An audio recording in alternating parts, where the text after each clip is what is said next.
Sí, es verdad. Se ve súper. Me faltó el logo de la red para ponerle el otro lado.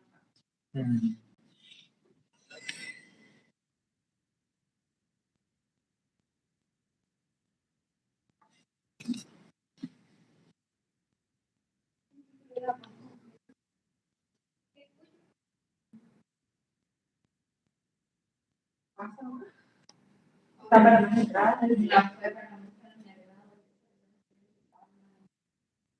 últimamente el pollo de la carne estaría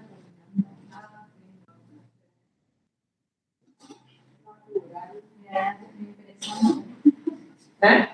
Que a veces el pollo acá de sabor.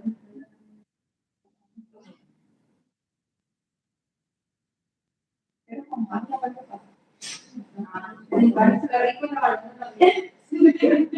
Tal cual. Como si fuera una banana.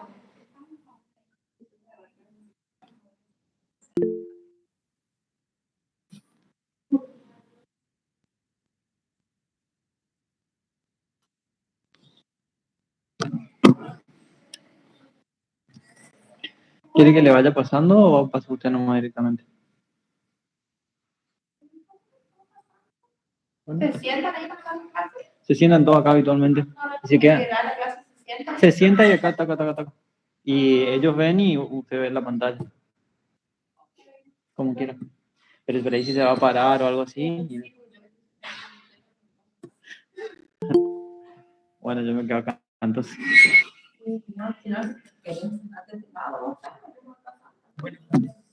Pues lo único es que hay que hablarle acá para que se grabe. Ah, entonces vas a querer que me quede sentada. O puede agarrar el celular y se va caminando. Tengo un micrófono.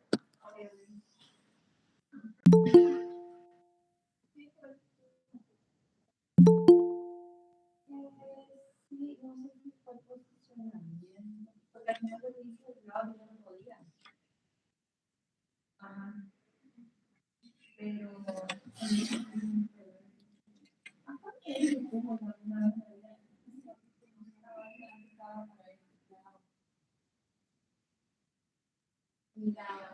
la externa y la sería más retortuosa,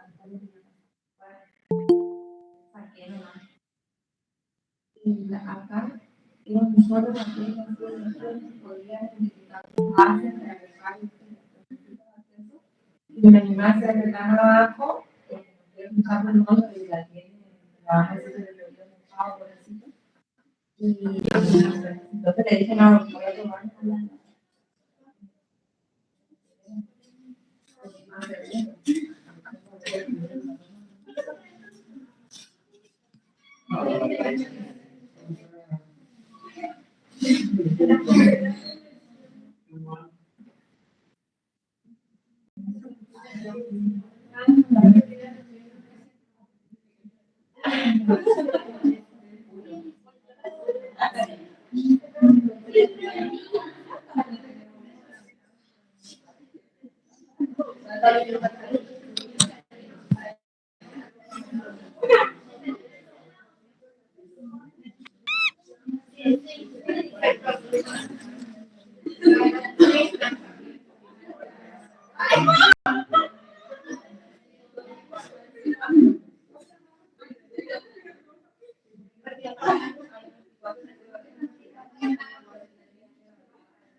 Sí, esperamos 2 minutos más y empezamos.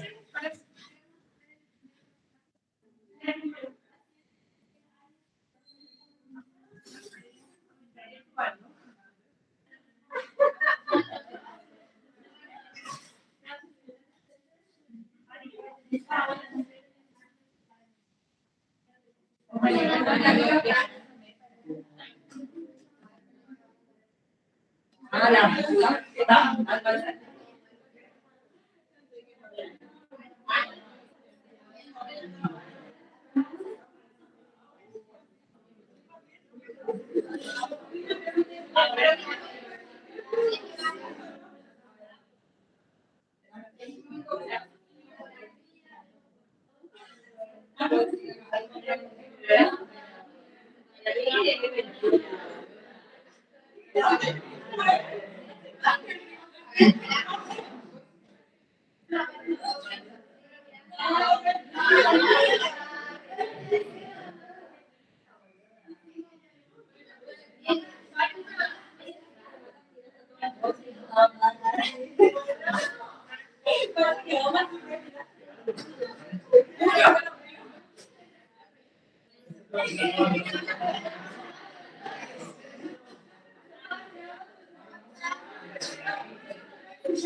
Cuando yo quiera, hermano. Cuando yo quiera, hermano.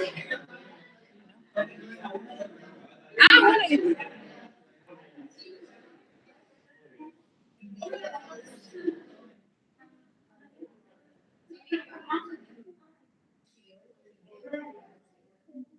Tengo más adelante, no muerdo todavía. Y no intubo paciente sano tampoco.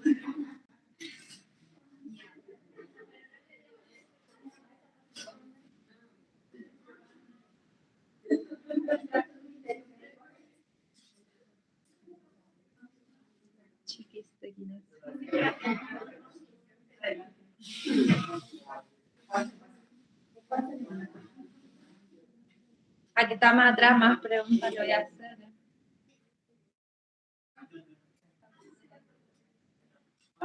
Ahora estamos. Para que se sientan. Vengan acá adelante, chicas. Vengan más acá, si no grito tanto.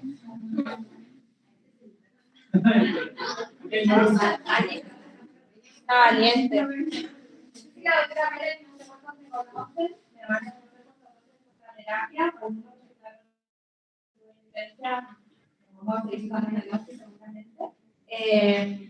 Vamos a compartir un tema que es de suma importancia para ustedes.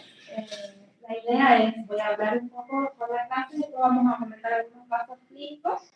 Va a haber momentos en que les voy a hacer preguntas de la práctica diaria que hacen ustedes. La idea es que participen. Acá no hay bien mal, vamos a hablar entre todos para que saquemos conclusiones de lo que hacemos todos los días, ¿sí? Bueno, cualquier cosita en alguna parte, si no algo no se entiende, me interrumpen y a cierto tenía que llevar esto para hablar. Bueno, Bueno, lo que busco con esta clase es que conozcan el concepto de la insuficiencia respiratoria aguda, que es la que vamos a tratar en esta clase, que puedan conocer alguna de las clasificaciones que hay, cómo reconocerla clínicamente y cómo instauro un tratamiento oportuno, ¿sí? Es lo que busco con esta clase. Bueno, definición de insuficiencia respiratoria. Como lo dice su nombre, es una insuficiencia justamente del aparato respiratorio que deja de cumplir las funciones que habitualmente hace, que son la oxigenación y la ventilación, ¿sí? Partimos de esa base como algo simple para que nos quede en la cabeza, ¿sí? Sin mucho palabrerío. De ahí podemos decir que vamos a encontrar en lo que es la gasometría arterial, si hacemos un estudio, una presión arterial de oxígeno menor a 60 milímetros de mercurio o una presión de dióxido de carbono mayor a 50. Esto hablando de un paciente que está en ausencia de cortocircuito cardíaco, es decir, sin alguna cardiopatía congénita que tenga un shunt, y respirando aire ambiente a nivel del mar. Todas esas cosas hay que tener en cuenta, ¿sí? De ahí parte esta clasificación, que es la que más conocemos, que es la insuficiencia respiratoria aguda tipo 1 o hipoxémica, como lo dice su nombre, porque la P2 está menos de 60 milímetros de mercurio. Y la tipo 2 o hipercápnica, que es donde eleva la CO2. Vamos a ir viendo después. Esta tabla les dejo para que después la miren con detenimiento ustedes, es para que ver un poco lo que es la anatomía diferente a tener en cuenta en el lactante, en el niño y en el adulto, porque partiendo de todas estas cosas nosotros podemos entender por qué se producen las distintas patologías que hacen que el paciente caiga en una insuficiencia respiratoria, ¿sí? Por eso nomás se las dejé acá en la clase, no voy a nombrar todo ahora, pero es para que la tengan. Bueno, para entender la fisiopatología que se da, puse un poquito el esquema de lo que se produce en el intercambio gaseoso normal, que es el ingreso de oxígeno a través, ¿no es cierto?, del árbol respiratorio. Tenemos todo el espacio muerto en todo lo que es tráquea y bronquios, donde todavía no tenemos intercambio de gases. Después llega el oxígeno al alveolo, perdiendo un poco de presión, más o menos a 100 milímetros de mercurio, y por difusión pasa a los capilares sanguíneos, ¿sí? Y el dióxido de carbono pasa al alveolo. Y ahí tenemos, fíjense, distintas, no sé si puedo marcar, ahí está. Acá dependemos de la FiO2 que está respirando el paciente aire ambiental, acá de la ventilación, es decir, cómo insuflamos los alveolos, acá de la difusión, de que la membrana esté intacta, acá de la hemodinamia del paciente, de que esté llegando un buen volumen minuto a los pulmones, en esta parte de la relación ventilación-perfusión, y acá si hay un cortocircuito cardíaco, que la sangre directamente no pase para ser ventilada, ¿cierto? De esto desprendemos que podemos hablar de varias fisiopatologías que nos llevan a la insuficiencia respiratoria aguda, ¿sí? Habiendo visto el esquema anterior, podemos ver que puede ser por disminución de la fracción inspirada de oxígeno, porque algo pasó, que no tenemos la fracción inspirada adecuada. ¿Cuál es la fracción inspirada a nivel ambiental? 21%. A nivel del mar, como dijimos. Por eso es que en otros lados, en alturas, se dan otros mecanismos compensadores, ¿sí? Hipoventilación alveolar, que por algún motivo el paciente no esté ventilando adecuadamente, entonces no puede cargar adecuadamente cada alveolo. Cortocircuitos, que hablamos generalmente de las cardiopatías, pero también puede ser un tromboembolismo, por ejemplo. Alteraciones de la difusión, alguna patología de la membrana, por ahí raro en pediatría, pero por ahí la fibrosis quística pulmonar ya evolucionada puede tener cambios en la membrana. Alteración ventilación-perfusión, que es la más común en pediatría, y factores extrapulmonares, que ya tenemos otro tipo de enfermedades que pueden estar afectando, ¿no es cierto?, este intercambio o esta función que se está viendo afectada. Entonces, en base a esto, analizamos la fisiopatología y decimos qué órgano está afectado porque mi paciente está cursando esta insuficiencia respiratoria. Y ahí puede ser que estemos con el órgano afectado, que es el sistema nervioso central, puede que en la vía aérea haya algún tipo de obstrucción o alguna malformación, como las laringomalacias. Si es propiamente el pulmón, si es neuromuscular, es decir, toda la bomba que ayuda, ¿no es cierto?, a que se produzca, digamos, la ventilación, si hay alguna patología de la pleura, o si tengo alguna patología de la pared torácica, como también se pueden ver en los politraumatismos, donde hay fracturas de costillas y demás, que no tenemos un tórax inestable, ¿sí? Bueno, y acá empezamos. ¿Cómo hago el diagnóstico de una insuficiencia respiratoria aguda? ¿Cuántos de acá ya rotaron por la emergencia? Todos. O sea que todos ya vieron alguna insuficiencia respiratoria. Entonces, acá vamos a recalcar por ahí cuántos ya hicieron el curso PALS. Bueno, como ustedes saben, vamos a recalcar otra vez todo lo que ya en el PALS le achacaron, ¿no es cierto? Lo primero que hago cuando entro en el shock room, que es, veo al paciente. No lo toqué, no tengo nada en las manos, no hice un estudio complementario, nada. Ya el simple hecho de verlo me da información, ¿sí? Que es donde vemos si el chico está consciente o no, si está irritable o no, si abre los ojitos, si está que patalea, que tira todo. ¿Qué color tiene? Si está rosado, si está azul, si está marmóreo. Después vamos agregando, ¿no es cierto?, a la vista el acercarnos un poco más y poder ver el esfuerzo respiratorio. ¿Qué queremos decir cuando decimos esfuerzo respiratorio? Porque es algo que repetimos siempre. La mecánica respiratoria no está linda, decimos. ¿Qué quiere decir eso? A ver, tírenme. Perfecto. ¿Cuáles serían los músculos accesorios?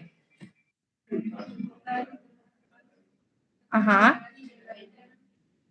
Sí, muy bien. Sería, vemos tirajes, supra, inter, infra. Y después, ¿qué más también podíamos ver? Que por ahí no es tan músculo, pero aleteo nasal. Y algo más que por ahí se dan los lactantes. El quejido ya no es tanto del músculo, sino habla propiamente de la patología pulmonar, digamos. El cabeceo ese que vemos del lactante, cuando ya está ahí que agota. ¿Qué pasó acá? Hasta acá, todo el sistema respiratorio está tratando de compensar para no entrar en esa insuficiencia. O sea, hace todo esto para seguir cumpliendo su función, que es oxigenar o ventilar, dependiendo de la patología. Pero ¿qué pasó? Empezó a usar una cantidad de cosas que nosotros, estando normales, no estamos usando, no usamos toda esa cantidad de músculo y hacemos todos esos movimientos para respirar. Estamos empezando a usar todo eso, ya tenemos que, se nos tiene que prender una alarma, pues este chico está todavía saturando bien, pero ya está taquipneico, que es el aumento de la frecuencia, está usando músculos accesorios, entonces ese esfuerzo respiratorio nosotros lo estamos pudiendo ver. Y ahí ya podemos pasar a ocultar. Hasta ahora, fíjense que solo lo vimos al chico, ¿sí? Y ya notamos que obviamente para respirar no está bien. Está feo, como decimos, ¿sí? Pero entender qué es lo feo, ¿sí? Ahí ya ocultamos, podemos ver si tenemos buena ventilación o no, si escuchamos asimetrías en ambos campos pulmonares y empezamos a ver. Por ahí tenemos la intención ya de entrada que cruza el paciente y ya queremos, ¿qué tiene tal? No. Saber que si nosotros podemos encasillar al chico dentro de algún síndrome, en este caso estamos viendo que lo que le está aparentemente ocasionando un problema al chico es algo respiratorio, ya estamos bien. Y de ahí vamos a ir viendo de qué parte del árbol respiratorio está teniendo problema mi paciente para poder hacer un tratamiento oportuno y volver a evaluar, ¿sí? Porque esto es dinámico, no es que hacemos un diagnóstico ya y el paciente permaneció así el resto de la internación, ¿sí? Y bueno, posterior a ocultar, también vemos la circulación, que ahí podemos palpar pulsos periféricos. Obviamente ya vimos algo del relleno capilar, pero bueno, palpando vemos si está enlentecido, si está normal o no. Y un poco la TEA que nos va a hablar de la hemodinamia, que también intervenía, ustedes vieron, en que esté habiendo o no una insuficiencia, ¿sí? Porque si el paciente no llega a la suficiente volemia, el pulmón no puede trabajar. Entonces, evaluamos, identificamos un problema. Ahí lo vamos a dividir en uno de estos 4 grandes síndromes. Si mi paciente está teniendo una obstrucción de la vía aérea superior, que generalmente es algo fácil de diagnosticar porque tenemos ruidos característicos como cuáles. Estridores.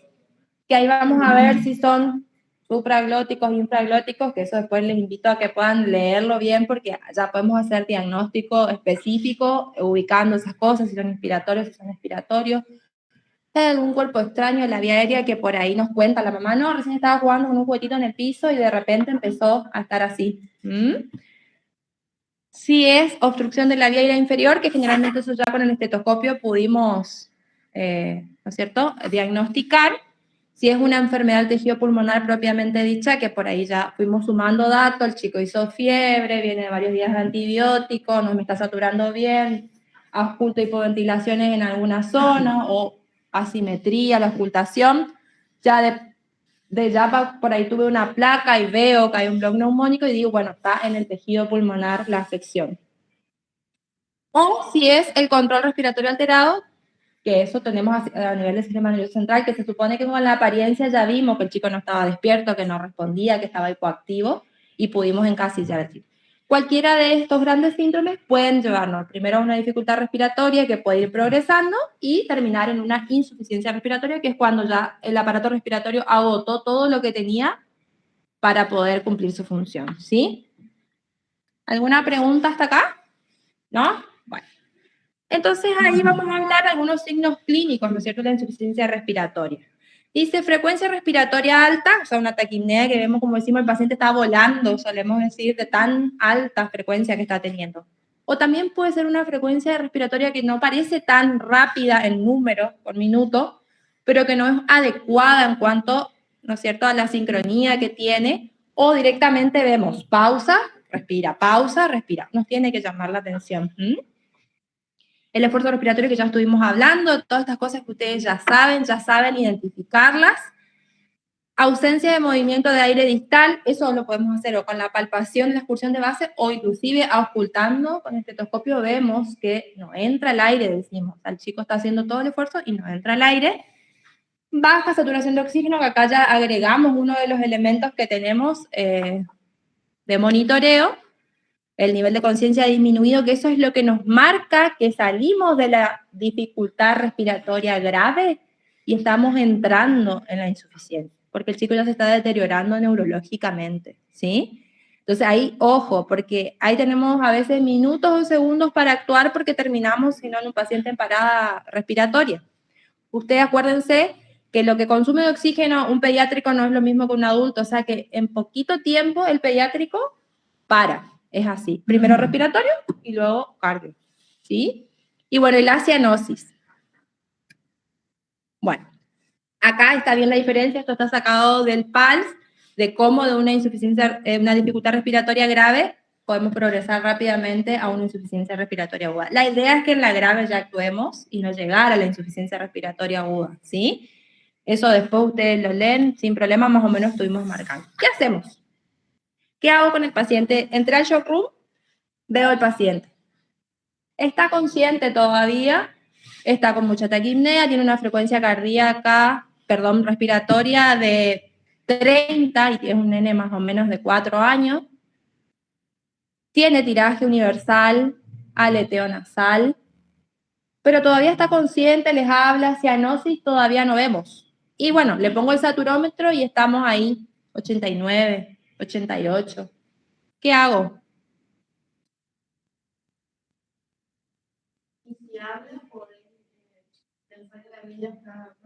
Perfecto. Esta.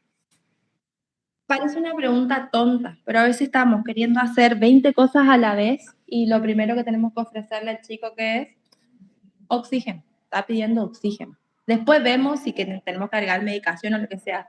Pero lo que tenemos más a la mano para agregarle es una máscara de oxígeno, ¿sí? Lo está pidiendo, lo tenemos que dar lo antes que podamos para evitar que esto evolucione.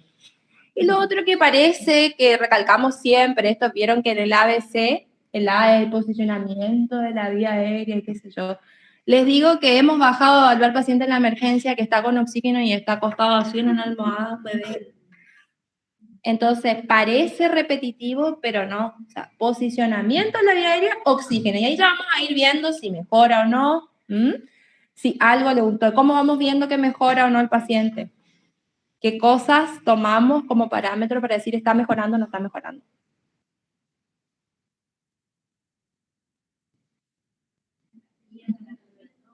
Eso, lo que ustedes ven.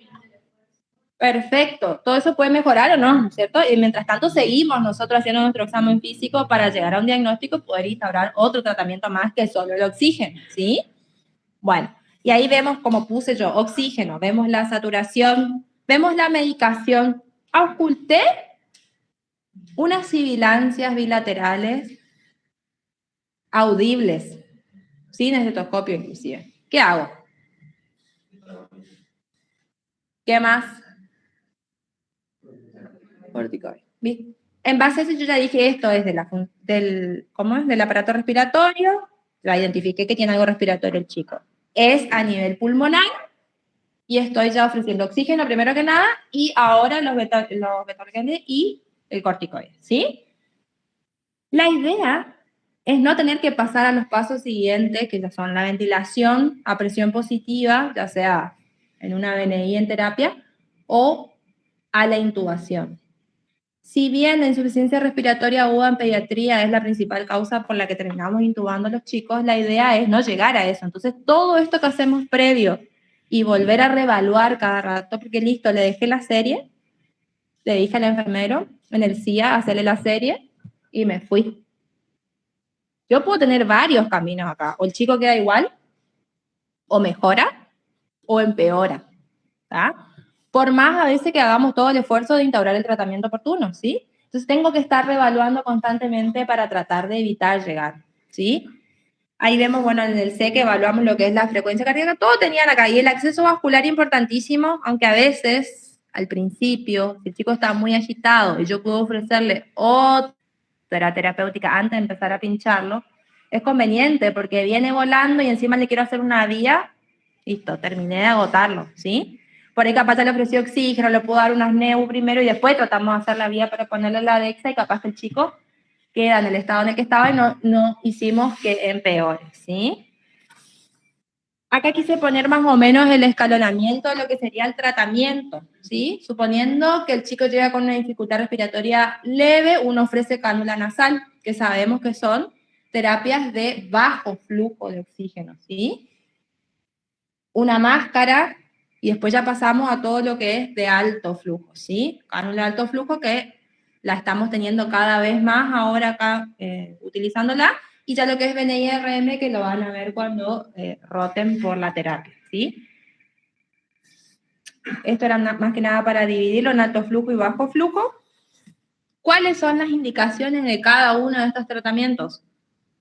La de alto flujo dice ahí, todo esto está sacado de la guía del ministerio que hicieron para tratamiento justamente de los niños hasta los 2 años de vida.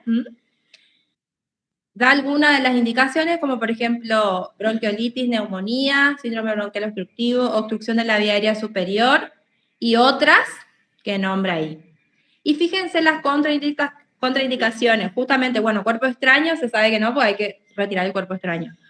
Atresia de Coana, pues no tenemos por dónde ingrese el aire en la cánula de alto flujo, fracturas faciales, porque justamente esto ocupamos toda la parte alta de la vía aérea. La insuficiencia respiratoria tipo 2, que era la hipercápnica, se dice que la cánula de alto flujo supuestamente no mejoraría porque es para ayudar con la hipoxemia y no con la hipercapnia.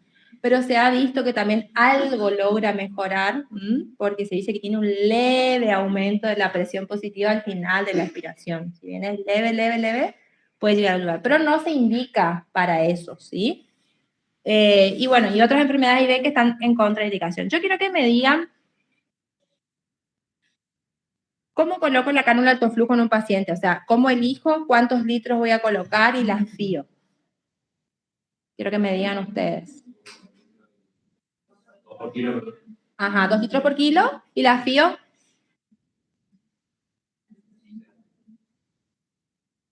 Bien. Si es un paciente que está viniendo al borde, fíjense que ya escalonamos a cánula de alto flujo, quiere decir que ya pasamos por cánula nasal, ya pasamos por máscara. Estamos hablando que ya estamos necesitando mínimamente 12, 15 litros de oxígeno, generalmente, porque el chico no está mejorando. Por ahí lo ideal siempre es empezar con parámetros altos, como dijeron, a 2 litros por kilo, y por ahí una FIO alta, ir viendo cómo el chico se acomoda, y si vemos que está sobrando, vamos bajando, no hay problema. Les cuento esto porque una vez me presentaron un paciente de onco, una LLA en recaída, placa con bloque neumónico bilateral, me mandan un gas, o sea, me cuentan esto así como les estoy contando, me mandan un gas que la PO2 estaba en 58 y me dicen, está con cánula de alto flujo, necesita BNI. Bueno, lo que yo digo es, ya me voy a verlo. Me fui hasta ahora. ¿Qué más quieren saber de este paciente que me fui a evaluar? Era un nene de 8 años más o menos, No sé cuánto pesaba, pero en ese momento tenía 20 litros de alto flujo. ¿Qué más me preguntaron por allá? Perdón, no escucho. La FIO estaba en 50.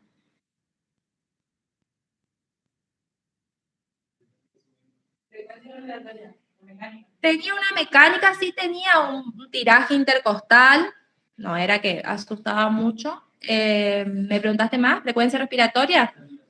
Saturación saturada, 99%. Sí, ya estaba medicado, policultivado, la mar en coche, le habían rotado los antibióticos, todo. Les cuento cómo estaba el chico, sentado en la cama, de piernas cruzadas, jugando con el celular. Eso yo vi cuando entré nomás. Aspecto, lo que dijimos, la primera impresión. Siempre me paciente está después cuando llevamos Ahí no estaba en la terapia, estaba en onco, sentado en su cama. A lo que ahí yo empecé a preguntar a cuánto está la cánula de alto flujo, cuánto pesa, qué FIO tenemos. Se le solucionó el problema al chico subiéndole la FIO de la cánula de alto flujo al 100% los 2 o 3 días que estuvo con ese bloque neumónico que tenía claramente. Yo le dije, yo a este chico no lo llevo a poner Benedicto. Los que ya rotaron por la terapia ya vieron lo que es poner Benedicto en un paciente que está consciente. Una pelea es, porque es presión positiva que les entra por la naricita y es molesto. Para el que no está necesitando esa presión positiva es molestísimo. Entonces por ahí, no casarnos, como yo les puse hoy, el diagnóstico es clínico con el gas, porque ese gas era LLA recaída, esa placa, ese gas, ya, tráiganlo, le pongo el BNI. ¿Tá? Pero por ahí evaluar todo siempre. Y otra cosa, dinámico. Obviamente que me fui a verlo más de una vez en el resto de la guardia, porque esto puede variar, así como recién estaba bien, dentro de un rato que puede empezar a pasar, empieza a usar más músculos accesorios y claramente ya está requiriendo un apoyo un poco más alto, ¿sí? ¿Cómo desciendo la cánula de alto flujo? Cuando mi paciente está bien, ¿qué hago? ¿Qué toco primero? Está. Les pregunto esto porque siempre que llega el invierno tenemos estos conflictos y quiero que ustedes que están en aprendizaje sean los que saben, ¿sí? Igualmente todo esto está en la guía que yo le pasé al jefe para que les pase. ¿Mm? Posteriormente a esto ya viene la BNI, que es una ventilación a presión positiva, como les dije, lo que ya rotaron por la terapia y los que no ya van a ver, uno carga parámetros y entra presión positiva, o sea, le mete el oxígeno al chico a presión, ¿sí?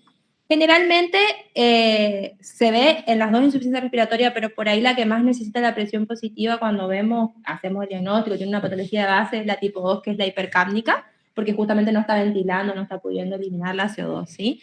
Acá ven algunas de las indicaciones, igual claramente ustedes van a indicar eso, pero cuando roten por la terapia van a ver. Las enfermedades neuromusculares por ahí son las que más los ven ustedes con los BIPAP o algo que es lo similar a la BNI, digamos, si bien es en otros términos, pero por ahí es lo más parecido que ven. Las apneas del sueño, que rara vez vemos, pero también hemos tenido. Y bueno, las contraindicaciones, como siempre, inestabilidad hemodinámica, shock, paro cardiorrespiratorio, claramente.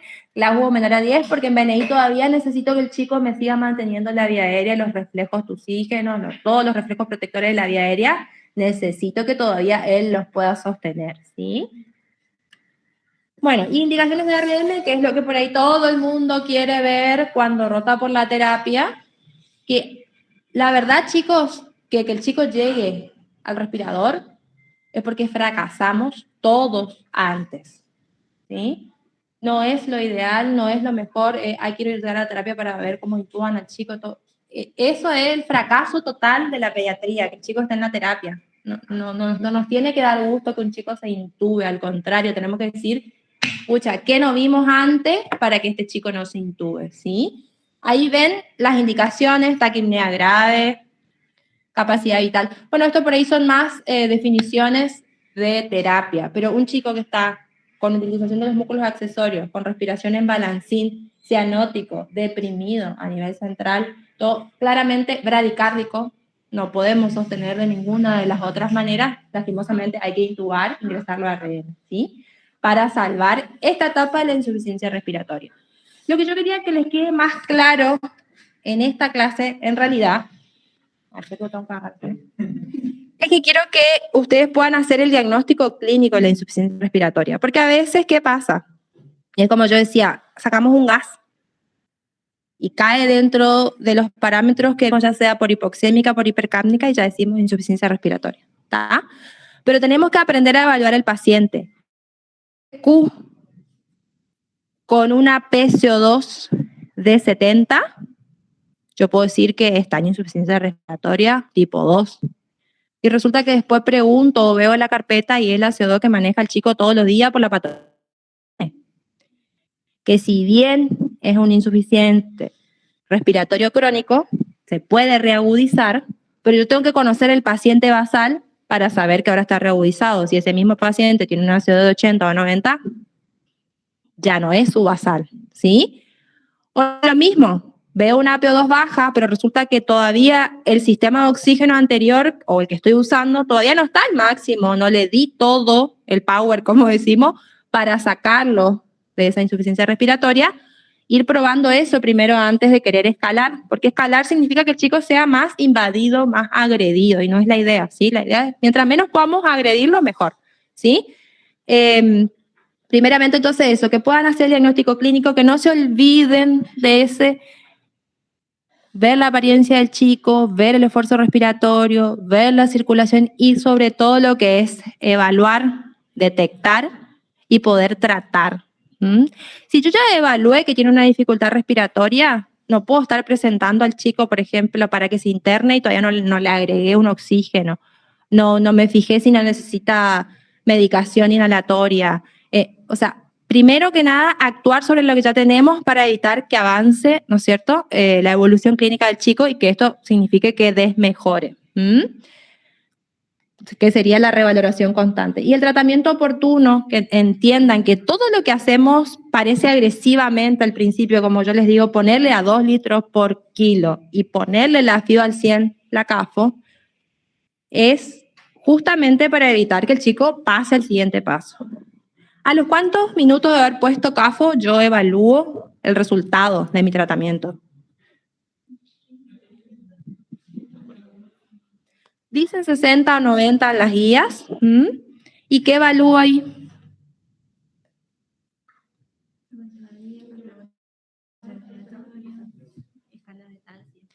Exacto. Frecuencia cardíaca, frecuencia respiratoria, escala tal. El trabajo respiratorio que haya mejorado, ¿sí? Después puedo darle muchísimos agregados más, como siempre hablamos, por ejemplo, la bronquiolitis, que está excitado o está llorando.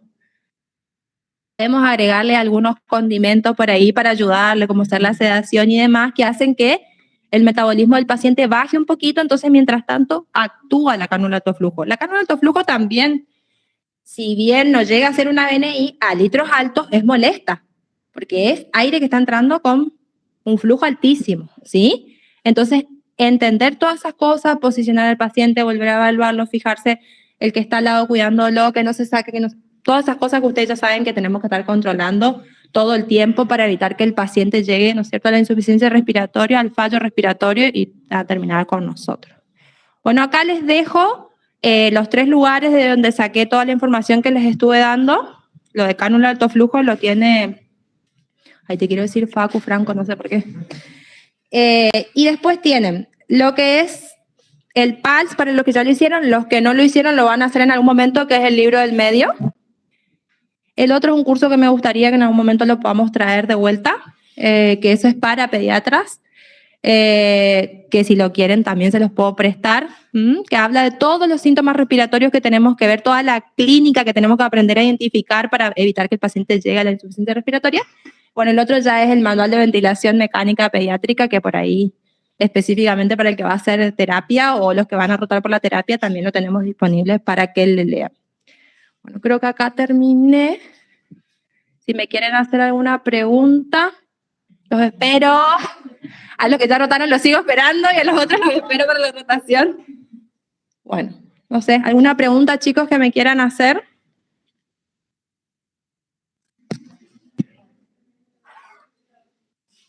¿Una? ¿Todo clarísimo? Bueno, cuando quieran, cuando necesiten, saben que estoy. Todavía dicen que no vuelvo a tener, pero el partido de fondo me encuentra por cualquier duda, ¿sí?